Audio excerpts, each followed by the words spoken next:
Student கூட்டு எழுத்துக்கள் நம்ம கூட்டு எழுத்துக்கள் பார்க்க போகிறோம். இந்த ஹிந்தியில் இதுதான் கொஞ்சம் சிரமமாக இருக்கும். அதை எப்படி எழுத்து கூட்டி படிக்கிறது, பாதி எழுத்தை எப்படி எழுதுறதுன்னு பார்த்தோன்னா படிக்கிறது ஈஸியாக இருக்கும். நடுவில் எல்லா வேர்டுலையுமே இது வரும். இப்போ க அப்படின்ற முழு எழுத்து, அதை பாதி எழுதணும்னா இந்த மாதிரி பாதி எழுதணும். இக்கு, இதை இக்குன்னு படிக்கணும். ப இக்கா, பக்கத்தில் இருக்கிற எழுத்து கூட இதை ஜாயின் பண்ணி வரும், செப்பரேட்டாக வராது, தனியாக வராது, சேர்த்து எழுதணும். அதான் ரூல். க இக்கு இப்படி பாதி எழுதுனா இக்குன்னு படிக்கணும். ப இக்கா பக்கா. ரெண்டாவது க, அதுவும் இக்கு தான். இது வந்து பூ இக் தா, அந்த தா இது கூட ஒட்டின்னு வருது பாருங்க, இந்த மாதிரி எழுதணும். க இக்கு இப்படி எழுதணும். இக்கு யாரஹ கியாரஹ இல்லை கியாரஹ் அப்படின்னு படிக்கணும். க கவை இப்படி பாய் தான் எழுதணும். வி இக்ன விக்ன அப்படின்னு படிக்கணும். இது வந்து வி கன்னு படிக்காம இக்ன, இந்த ந இது கூட சேர்ந்து வரணும்.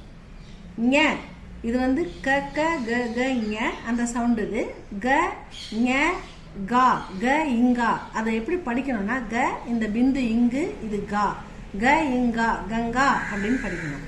அடுத்தது ச ச ஜ ஜ ஞ.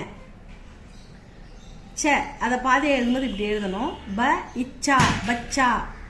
ச இச்சி சச்சி. ச ச இச்சு. இது வந்து இந்த பாதியை எழுத முடியாது, அதனால கீழே ஒரு ஹல் இந்த மாதிரி போடுறது. எந்த மாத்திராவும் கிடையாது. இது ஆ ஊக்கி மாத்திரா, ஊ ஊ அந்த மாத்திரா கிடையாது. சாதாரண ஒரு சின்ன கோடு. அது வந்து நம்ம ஹல் அப்படின்னு சொல்லுவாங்க ஹிந்தியில். ஊ இச்ச வாஸ், உச்ச வாஸ், அதை லைட்டாக சொல்லணும், அவ்வளோதான். உச்ச வாஸ். ஜ ஜாவுக்கு பாதியை எழுதலாம், அதனால ஜாவை இஜ்ஜுன்னு படிக்கணும். இஜ் வா லா ஜுவாலா. இஜ் வர ஜுவர் ஜுவாலா ஜுவர் அப்படி படிக்கணும். ஜ இதை பாதி எழுதலாம்.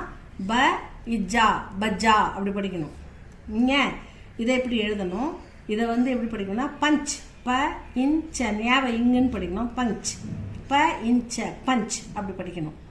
That's all.